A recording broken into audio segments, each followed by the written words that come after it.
você no Minecraft. Porque o único cachorro que eu tenho agora é o Totó. Totó, a mamãe te ama, a mamãe nunca vai deixar nada com você, tá? Te amo. Gente, eu vou mostrar pra vocês aqui. O que aconteceu? Eu tava aqui. Eu tava fazendo um negócio. Aí o Clipper me explodiu. Ele matou um cachorro meu. Aí só sobrou 2. Aí eu vim aqui.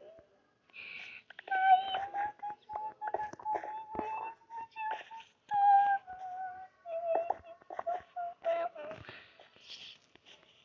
Então, gente, nunca deixe seus cachorros.